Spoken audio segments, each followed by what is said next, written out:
సొంత డబ్బా వేస్టేజ్ మెటీరియల్తోని ఏకంగా డబుల్ ఫ్లోర్ బిల్డింగ్నే కట్టేశాడు హైదరాబాద్ నాగోల్ వాసి రామచంద్రుడు గారు. వాడిన మెటీరియల్ పదార్థాలతోనే రెండంతస్తుల గ్రీన్ హౌస్ కళాత్మక నైపుణ్యం మరియు సంపూర్ణ సమ్మేళనానికి నిదర్శనం. ఈ ఇంటిని 12 సంవత్సరాల క్రితం నిర్మించారు.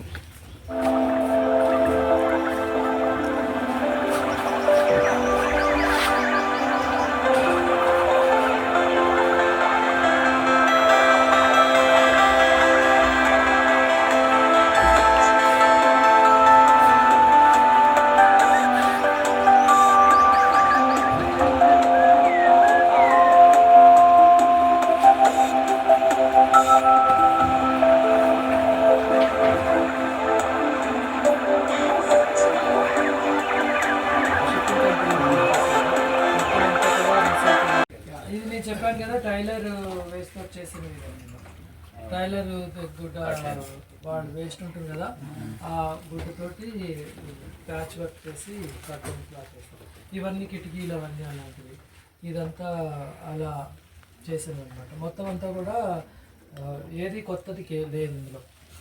అది కిటికీ చెక్కలతోటి చేసిన టేబుల్, అది స్టాండ్, అది కొంచెం బాకీ ఉంది. అవి రెండు వేరు కంప్లీట్ కంటిన్యూస్ ఫ్లో ఉంటుంది. But it will only project cool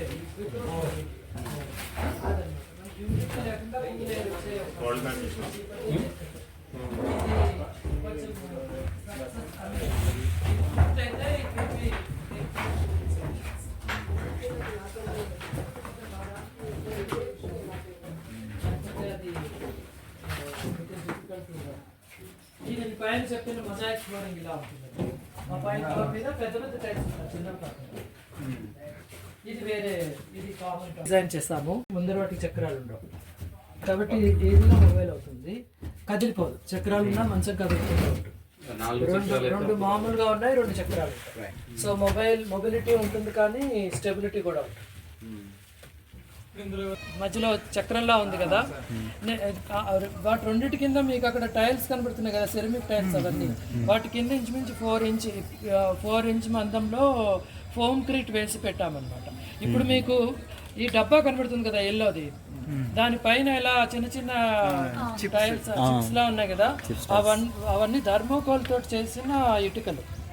ఆ ఇటుకలన్నీ ఇలాగా అంచులా పెట్టి వాటి మధ్యలో ఫోమ్ క్రీట్ వేసామన్నమాట. ఫోమ్ క్రీట్ అంటే థర్మోకోల్, సిమెంటు, కొంచెం ఇసుక కలిపి మిక్స్ చేస్తే కాంక్రీట్ మిక్స్లా అవుతుంది. అది వేసేసి దానిపైన ఆ టైల్స్ కనబడుతున్నాయి కదా, బాత్రూమ్ టైల్స్ ఉంటాయి. ఇప్పుడు మాకు ఈ కాలనీలోనే మీరు ఇలా చూస్తే అటు ట్రెడిషనల్గా నేను ఏం చేశానంటే, అక్కడ చక్రం కనబడుతుంది కదా, చక్రానికి ఇలా తాళ్ళు అన్ని వైపుల నుంచి కట్టాము కదా, దాని కింద నేను మామూలు షీట్ ఉంటుంది కదా, ఇండోర్ ఎక్కువ మీద వేసే షీటు, అది ఫ్లోర్ మీద 2 ఇటుకలు పెట్టి వాటి మీద షీట్ పెట్టారన్నమాట. అంటే డైరెక్ట్గా ఎండ పడకుండా అలా పెట్టి, అంటే మనము ఈ కప్పు అంత పైకి వేసుకోవచ్చు, ఇంత వేసుకోవచ్చు కదా, ఇంకొక కప్పు మీద కప్పు లాగా అనమాట. అంటే డైరెక్ట్గా ఎండ పడకుండా ఇంకొక లేయర్లా వేసి, ఇక్కడ గాలి చాలా వస్తుంది మీరు చూసారు కదా, ఆ గాలికి ఎగిరిపోకుండా ఉండడం కోసం ఆ చంద్రుడి లాగా దాన్ని పెట్టి ఆ తాళ్ళతో అన్ని వైపులా కట్టాం అనమాట. అది గాలికి పైకి ఎగిరిపోకుండా రేకులన్నీ అలాగే నిలబడి ఉంటాయి. అది దాని డిజైన్. బేసికలీ వాసన్ అన్న సంస్థ water support services and activities network అనేది. ఇది మన దేశంలో తెలంగాణ, ఆంధ్ర, ఒరిస్సా, జార్ఖండ్ ఈ రాష్ట్రాల్లో పనిచేస్తున్నది. దానికి అనుబంధం ముఖ్యంగా రైతులతోటి గ్రామాల్లో ఎక్కువగా పనిచేస్తున్నాము. సహజ వ్యవసాయం, ప్రకృతి వ్యవసాయం గురించి వాటర్ షెడ్ పనులు కానీ, రైతులకి సంఘాలు పెట్టి వాటి ద్వారా చేయడము, ఈ రకమైన పనులు చేస్తూ ఉంటాము. మిల్లెట్స్ చాలా పెద్ద స్థాయిలో ఒరిస్సా గవర్నమెంట్ తోటి కలిపి ఒరిస్సా మిల్లెట్స్ మిషన్ అని ఒక ఎజెండాలో మేము వాళ్ళకి టెక్నికల్ పార్ట్నర్స్గా ఉన్నాము. అదేవిధంగా న్యాచురల్ ఫార్మింగ్ సంబంధించి government of India ministry of agriculture వాళ్ళకి కూడా మేము ఒక టెక్నికల్ సపోర్ట్ టీమ్ లాగా వాళ్ళ మినిస్ట్రీ ఆఫీస్లోంచే పనిచేస్తుంటాము. అదేవిధంగా వాటర్ షెడ్ ప్రోగ్రామ్స్ కానివ్వండి, ఎఫ్పిఓలు, ఇలాంటి విషయాలన్నింటిలో కూడా మేము రకరకాల స్థాయిలో గ్రామ స్థాయి దగ్గర నుంచి సహకార సంఘాలు, రైతుల సహకార సంఘాల దగ్గర నుంచి ఢిల్లీ స్థాయిలో మినిస్ట్రీ వరకు, రాష్ట్ర స్థాయిలో ఒరిస్సా, తెలంగాణ, ఆంధ్ర గవర్నమెంట్ తోటి కలిపి చాలామంది స్వచ్ఛంద సంస్థలతో కలిసి ఈ విషయాల్లో 25 సంవత్సరాలుగా పనిచేస్తున్నాము. ఈ ఈ క్రమంలో మేము గవర్నమెంట్ తోటి, తర్వాత స్వచ్ఛంద సంస్థలతోటి రకరకాల కొత్త కార్యక్రమాలు తీసుకొచ్చి వాటిని అమలు చేయడంలో ఆ ప్రాజెక్ట్ మేనేజ్మెంట్ సైకిల్ అని ఒకటి ఉంటుంది కదా, మన ఒక ఐడియా మొదలుపెట్టి దగ్గర నుంచి అమలు చేసి ఆ అనుభవాల నుంచి మళ్ళీ కొత్త రకంగా ఏ రకంగా మార్పులు చేయాలన్నది ఈ ప్రాజెక్ట్ సైకిల్స్ అన్నీ కూడా మేము చాలా విషయాల్లో పనిచేసాం. అది వాటర్ షెడ్ కావచ్చు, సీడ్స్ కావచ్చు, మిల్లెట్స్ కావచ్చు, లేకపోతే టెక్నాలజీ, సోలార్ ఎనర్జీ, ఇలాంటి విషయాలన్నింటిలోనూ రకరకాలుగా పనిచేస్తున్నాం. ఇదంతా ఒక విషయము. వాసనలో 3 రాష్ట్రాలు 4 రాష్ట్రాల్లో 400 మంది కార్యకర్తలు ఉన్నారు. వాళ్ళు ఒరిస్సా, జార్ఖండ్, తెలంగాణ, ఆంధ్ర వీటన్నిటిలోనూ పనిచేస్తున్నారు. మా background multi disciplinary background, engineering, agriculture, social work, planning, journalism, finance management, IT, marketing, ఇలా చాలా ప్రొఫెషనల్ బ్యాక్గ్రౌండ్ ఉన్న వాళ్ళు ఉన్నారు. అంతగా ప్రొఫెషనల్ బ్యాక్గ్రౌండ్ లేని వాళ్ళు కూడా చాలామంది ఉన్నారు. రకరకాల కొన్ని పనులు చేసేవాళ్ళు పెద్దగా ఫార్మల్గా చదువుకోకపోయినా బాగా చదువుకున్న వాళ్ళకన్నా బాగా చేస్తున్నవాళ్ళు, అలా ఆ రకంగా మా team inter disciplinary team. So ఈ సంస్థ వాసన్ ఫౌండేషన్ అని అనుబంధ సంస్థ ఉన్నది. అది నాట్ ఫర్ ప్రాఫిట్ కంపెనీ. అది ఆ కంపెనీకి నేను ఎగ్జిక్యూటివ్ డైరెక్టర్. మేము కన్సల్టింగ్ వర్క్ ఇలాంటివి చేస్తూ ఉంటాము. అది కూడా అగ్రికల్చర్, రూరల్ డెవలప్మెంట్ ఇలాంటి విషయాల్లో. ఈ మధ్య కొంత అర్బన్ విషయాల్లో కూడా పనిచేస్తుంటాం. ఇదంతా మా సంస్థలకు సంబంధించింది. మేము ఇంచుమించు 15,000 మంది రైతులతోటి ఈ 4 రాష్ట్రాల్లో రైతులకు ఎఫ్పిఓలు అంటున్నాం కదా, ఇప్పుడు farmer producer organisation, producer companies అని అంటున్నాము. ఇదివరకు మొత్తం కోఆపరేటివ్ కంపెనీ, వీటితోటి కలిసి పనిచేస్తున్నాము. వీళ్ళందరూ కూడా ఎక్కువగా సహజ పద్ధతుల ద్వారా ప్రకృతి వ్యవసాయం చేస్తూ రకరకాల పంటలను పండిస్తున్నారు. వాళ్ళ తర్వాత వాళ్ళ అవసరం వాళ్ళు పడుతున్నారు. అట్లా అమ్ముకోవడంలో, తినడంలో, పండించడంలో మేము వాళ్ళకి కావాల్సిన సహకారం అప్పుడప్పుడు ఆర్థిక రూపంలో, చాలాసార్లు టెక్నాలజీ, ట్రైనింగ్ ఇలాంటి విషయాల్లో, కొంత ఇన్ఫ్రాస్ట్రక్చర్ పెట్టడంలో. మేము అరకు వ్యాలీ దగ్గర, కదిరి అనంతపురం జిల్లాలో, ఇక్కడ వికారాబాద్ జిల్లాలో, తర్వాత శ్రీకాకుళం జిల్లాలో, ఒరిస్సాలో చాలా చోట్ల రైతులకి చిన్న చిన్న ప్రాసెసింగ్ ఫెసిలిటీస్, మిల్లెట్స్ గురించి కానివ్వండి, కందిపప్పుని చేయడం కానివ్వండి, కోల్డ్ ప్రెస్ ఆయిల్ చేయడం, ఈ రకమైన రకరకాల బెల్లం, ఇలాంటి ప్రోడక్ట్స్ అన్నీ రైతులే ఉత్పాదన చేసుకుని ప్రొడ్యూస్ చేసే విధంగా వాళ్ళ స్థాయిలో చాలా ప్రాసెసింగ్ ఫెసిలిటీస్ అన్నీ పెట్టి చాలా మందితో చేస్తుంటాం. ఇందులో కొన్ని ఇన్నోవేషన్స్ కూడా జరిగాయి. ఫర్ ఎగ్జాంపుల్ మనకి ఇంట్లో మిక్సీ ఉంటుంది కదా మామూలుగా మనకి, అలాంటిదే మేము మిల్లెట్స్కి మిక్సీ చేసామన్నమాట. ఇప్పుడు మిల్లెట్స్ చాలామంది తినాలంటారు. యాక్చువల్లీ అలాగే తన ఇంటిలో కూడా ఎన్నో పురాతన వస్తువులతో ఎన్నో కళాఖండాలు మరియు వాటిని ఇప్పటికనుగుణంగా ఎలా వాడుకోగలగాలో తెలియజేశారు.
తన ఆఫీస్ని కూడా తక్కువ సిమెంట్తో పర్యావరణానికి హాని కలిగించని బ్రిక్స్ వాడారు.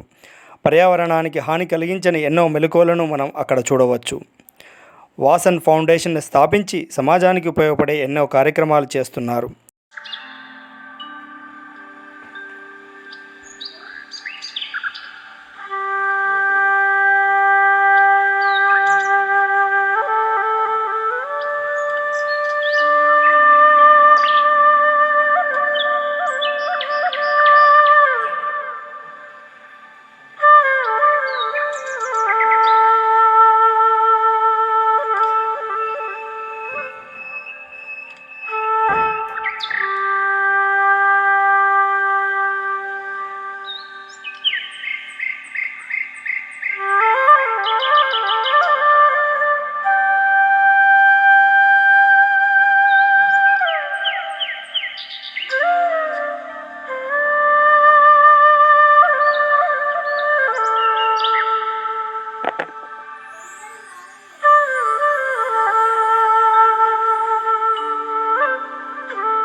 తన గురించి, తన సంస్థ గురించి రామచంద్రుడు గారి మాటల్లోనే మనం విందాం.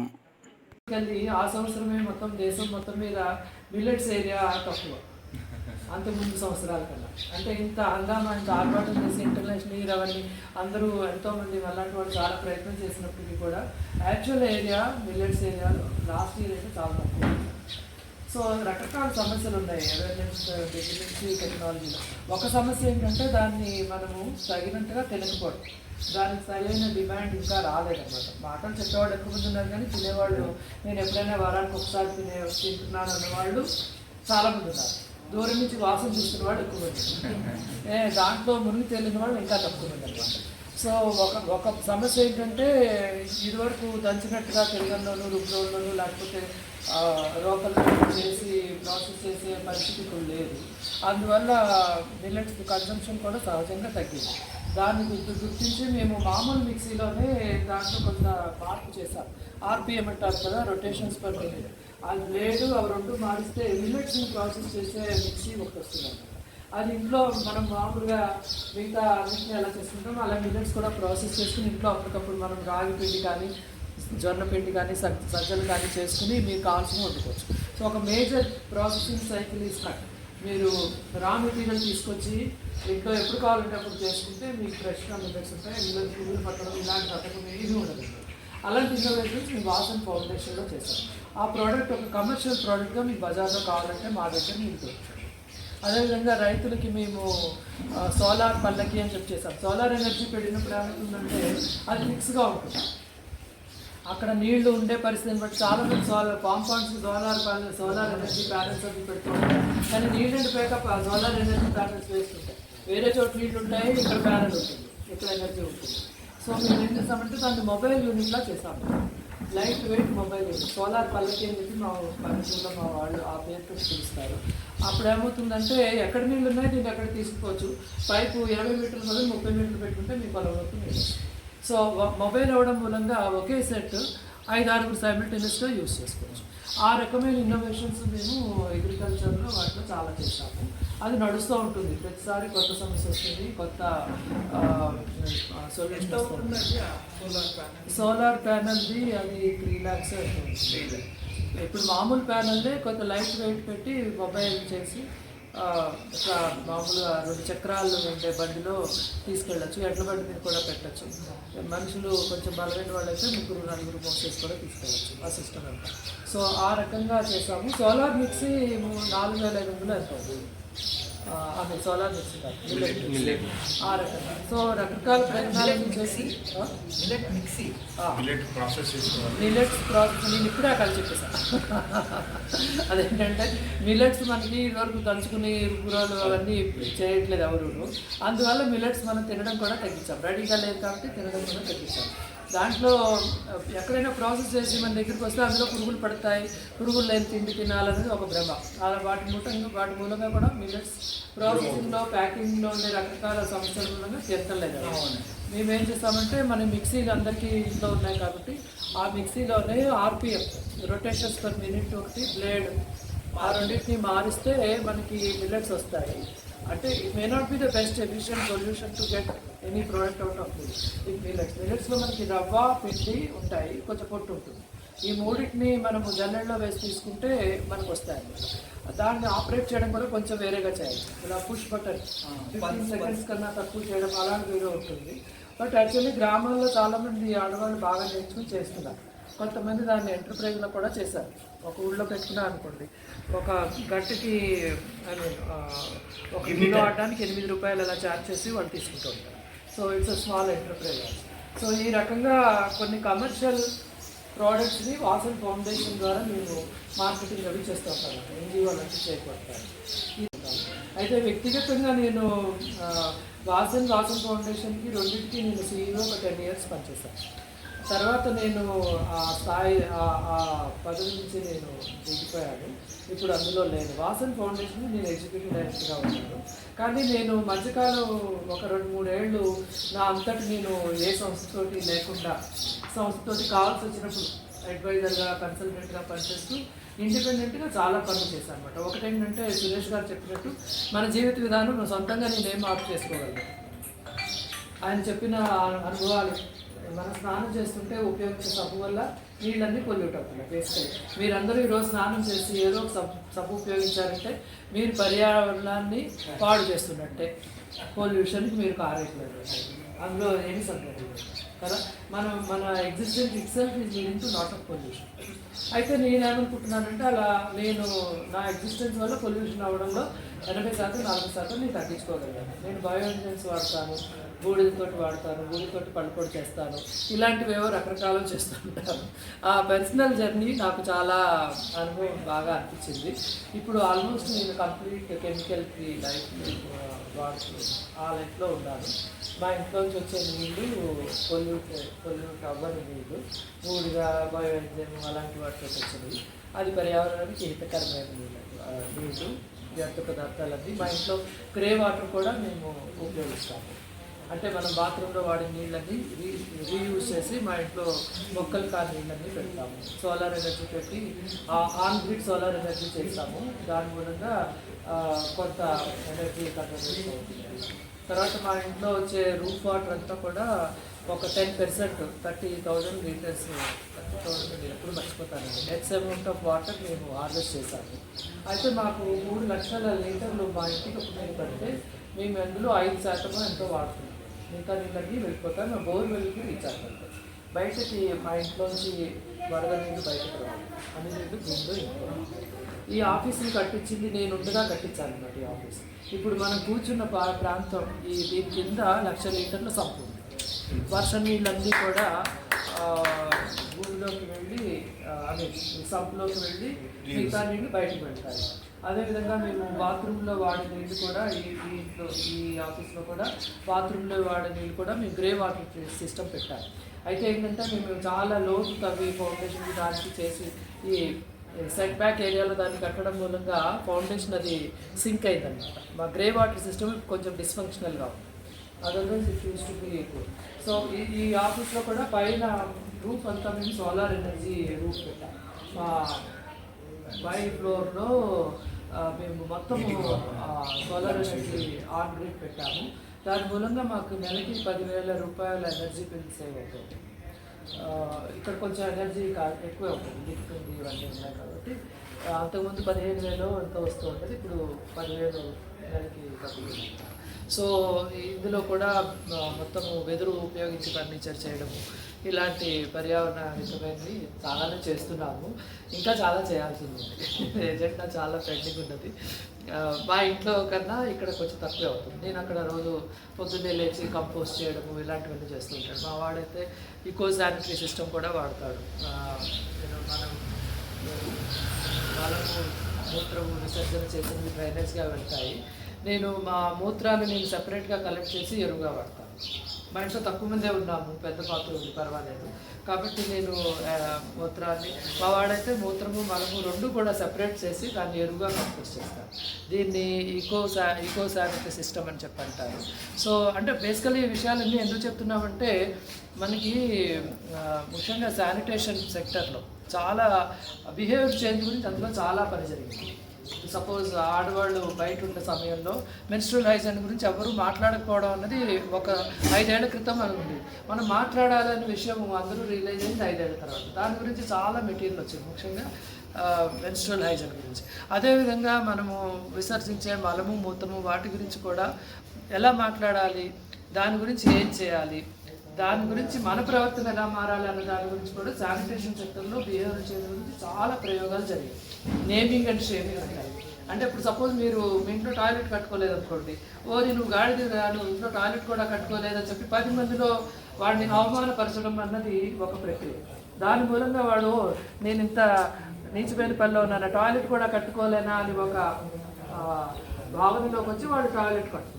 అదేవిధంగా సార్ చేసింది ఫేమ్. అంటే ఇప్పుడు మీరు బస్సులో వచ్చి ఎంతమంది మంచి పని చేశారండి, ఇదిగో చాక్లెట్ తీసుకోండి, ఇదిగో లడ్డు తీసుకోండి వాడిని వికారాబాద్ జిల్లాలో 120 రకాల దేశవాళీ విత్తనాలతోటి వాళ్ళు వరి బియ్యం పండిస్తున్నారు. 120 రకాలు, పేరు కూడా చెప్పడం కష్టం. అందరికీ ఎప్పుడు నవ్వారా మైసూరు వెళ్ళిగా తెలుసు, ఇంకా చాలామంది అనమాట. నాకు కూడా చాలా తెలుసు. వాళ్ళు ఏం చేయాలో తెలియక వాటిని అమ్మడం తెలియక బాధపడుతూ ఉంటే ఒకసారి మీరు చేసినట్టే రైస్ ఫుడ్ ఫెస్టివల్ అని చెప్పి మా కాలనీలో వాళ్ళందరినీ పిలిచాము. పిలిచి ఇక్కడ దుకాణాలు, బియ్యం దుకాణాలు వాళ్ళని పిలిచి నేను అనుకున్నది ఏంటంటే, that was my realisation. It's almost 4 years అవుతుంది. ఇక్కడ చాలామంది మా కాలనీలో అందరూ బియ్యం తినేవాళ్ళు ఉన్నారు. తర్వాత చాలా దుకాణాలు కూడా ఉన్నాయి, బియ్యం ఉండే దుకాణాలు.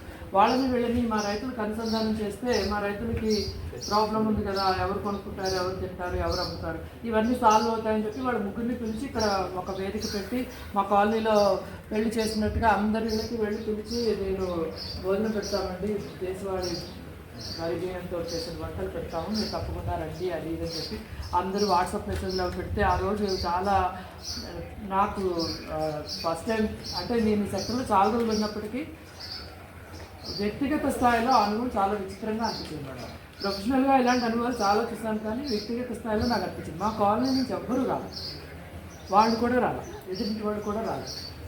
ప్రోగ్రామ్ అంతా అయిపోయాక 3 ఆడవాళ్ళు వచ్చారు. అది మా బాగా పరిచయం ఉన్నట్టు వాళ్ళు వచ్చారు.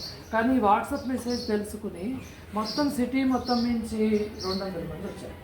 అది ఆ టైంలో ఫస్ట్ టైం జరిగిందన్నమాట. ఈ రకంగా ఒక ఫుడ్ ఫెస్టివల్ అది చేస్తున్నాను. యాక్చువల్లీ సురేష్ గారితో కూడా నాకు అప్పుడే పరిచయం. అలా అలా అలా తెలుసుకుని వీళ్ళు ఏదో చేస్తున్నట్ట దేశవాళీ వెళ్తున్నట్ట అని చెప్పి చాలామంది వచ్చి మా కాలనీ వాడు వస్తారేమో నేను చూసాను, మా కాలనీ వాడు రాలేదు. ఐడియా మొత్తం ఫ్లాప్ అయిపోయింది. అయితే తర్వాత నాకు వచ్చిన వాళ్ళందరూ ఏమన్నారంటే, ఇవి రెగ్యులర్గా ఒక చోట ఏమైనా దుకాణంలో దొరికేలా ఉంటే బాగుంటుంది అది అని చెప్పన్నారు. సో అప్పుడు నాకు అనిపించింది మా ఇంట్లోనే ఒక సొంత డబ్బా సరుకుల సంతానికి మొదలుపెట్టాం. సొంత డబ్బా అని ఎందుకు పెట్టామంటే, మనం తెలుసో తెలియకో అందరం సొంత డబ్బా పెట్టాం. నేను చేస్తున్నాను నేను అంటే అది సొంత డబ్బా. నేను ఇందాక చెప్పాను కదా, కొన్ని విషయాల్లో సిగ్గుపడడం అనవసరం. నేను చేస్తున్నది మంచి పని అయితే చెప్పుకోవడం కూడా మంచిదే, చెప్పాల్సిన సందర్భంలో డెఫినెట్గా చెప్పాలి. సో అందువల్ల మా ఇంట్లో ఇంకొకటి ఏంటంటే, మా అబ్బాయి నేను కలిసి చాలా ప్రయోగాలు చేసి కంటైనర్ హోమ్ ఉంటారు, అది మొత్తం అంతా డబ్బాలు. అది ఆ క్రమంలో నేను అనుకోకుండా 30-40 రకరకాల డబ్బాలు, చెక్కవి డబ్బాలు, ప్లాస్టిక్ అన్ని డబ్బాలు కలెక్ట్ చేయడం మొదలుపెట్టాను. సంథింగ్ వెరీ అని ఇమాజిన్ అలా చేస్తాను. But I collected lot of డబ్బాస్, వాటిని రీసైకిల్ చేసి, రీఇమాజిన్ చేసి, రీపర్బిష్ చేసి I started becoming a furniture design. అలా చాలా చేశాను. సో అదంతా ఎలాగ డబ్బాయే కదా అని చెప్పుకుంటున్న మాటలు అస్తమాటు నా గురించి. చేత సొంత డబ్బా అని చెప్పి దానికి పేరు పెట్టాం అనమాట. దానికి అది మ్యాచ్ అవుతుంది. ఇప్పుడు బూడిదని మనము అంట్లు తోముకోవడానికి అమ్మగలుగుతామా? విమ్ వాడద్దని ఎంత చెప్తున్నా వినరండి. విమ్ 5 రూపాయలు అనుకోండి, 3 రూపాయలకి మీరు బూడిద అమ్మండి, మీకు బ్రాండ్ పెడదామండి. ఉన్నారు కదా మనకి స్వామి కాలనీ సొంత డబ్బా ఆధ్వర్యంలో మానవ లోకం ఛానల్ ద్వారా స్టీల్ బ్యాంక్ని ఈరోజు ప్రారంభిస్తున్నాము. సురేష్ గారు, మన మీ పేరేంటున్నాం, అద్వైత్ శ్రీరామ్ ఈరోజు వచ్చిన మీ అందరి సమక్షంలో ఆశీర్వాదాలతోటి మనం భవిష్యత్తులో ప్లాస్టిక్ రహిత ప్రపంచానికి వెళ్ళడం కోసం ఒక చిన్న ముందడుగు అద్వైత్ ద్వారా మనం చేస్తున్నాం. అందరికీ మెయిన్గా, ఎందుకంటే మనకి ఇక్కడికి వచ్చిన భారతీయ జీవన విధానంలో మాతృదేవో భవ, పితృదేవో భవ, ఆచార్య దేవో భవ, అతిథి దేవో భవ. సో ఈరోజు మనందరినీ దైవంతో భావించి ఈ అతిథులందరికీ కూడా ప్లాస్టిక్లు పెట్టకూడదు, భూమికి హాని చేయకూడదు అనేటటువంటి ఒక ఉద్దేశంతో ఈరోజే వారు 50 మందికి సరిపడా స్టీల్ ప్లేట్లు, గ్లాసులు, కప్పులు, స్పూన్లు అన్నీ ఏర్పాటు చేయడం జరిగింది. సో మరి రామచంద్రుడు గారికి మన సంఘమిత్ర అందరి తరపున అభినందన తెలియజేస్తాను. ప్రతిసారి నాకు శ్రమ ఉంటుండే, స్టీల్ ప్లేట్లు ఎవరు తెచ్చుకుంటే వాళ్ళకి చేనేత బట్టలు బహుమానం ఇవ్వడం, లేదంటే రకరకాల బహుమానాలు ఇస్తూ ఉండేది. మరి ఈసారి నాకు వారు ఆ శ్రమని తప్పించారు. సో కాబట్టి అద్వైత శ్రీరామ్ ఈరోజు సంఘమిత్ర సమావేశానికి వచ్చిన అతి పిన్న వయస్కుడు, 10వ తరగతి చదువుతా ఉన్నాడు. సో వారి నాన్నగారికి కూడా అభినందనలు. తనతో పాటు సంఘమిత్ర సమావేశానికి తీసుకొచ్చిన పూర్ణ గారికి కూడా ఈ ప్రకృతి పేరు ద్వారా అభినందనలు తెలియజేస్తా ఉన్నాం. ఇప్పుడు అద్వైత శ్రీరామ్ ఈ స్టీల్ బ్యాంక్ ని ఇనాగ్రేట్ చేస్తా ఉంటాడు ఇక్కడ దీని గురించి. ఈ రోజు భోజనంలో కూడా అంతా millets, international year of millets అయిపోయింది, అటకెక్కియడం కాకుండా సో ఇప్పుడు మళ్ళీ మనం ఆ ఇంటర్నేషనల్ ఇయర్ ఆఫ్ మిల్లెట్స్ ని ఆచరణలోకి తీసుకునేటటువంటి ప్రయత్నం చేస్తా ఉన్నాం. సో మరి ఈరోజు steel plate, glass, spoon, cup ఇలా అన్ని రకాలుగా ఈరోజు మనందరం స్టీల్ ప్లేట్లో భోజనం చేయబోతా ఉన్నాం. Thank you sir. ఇంకొక చిన్న సూచన, మీరు భోజనం చేశాక సార్ చెప్పినట్టుగా కంచంలో చేతులు అన్ని తాగేసండి. తర్వాత ఇక్కడ బూడిద పెట్టాము, బూడిదతోటి ఈ కంచాలు, గ్లాసులు అన్ని కడిగేసేసి ఇక్కడ పెట్టాము. మిగిలిపోయిన ఏమైనా కొంచెం మిగిలిపోతే ఒక డబ్బాలో పెట్టేసి కంపోస్ట్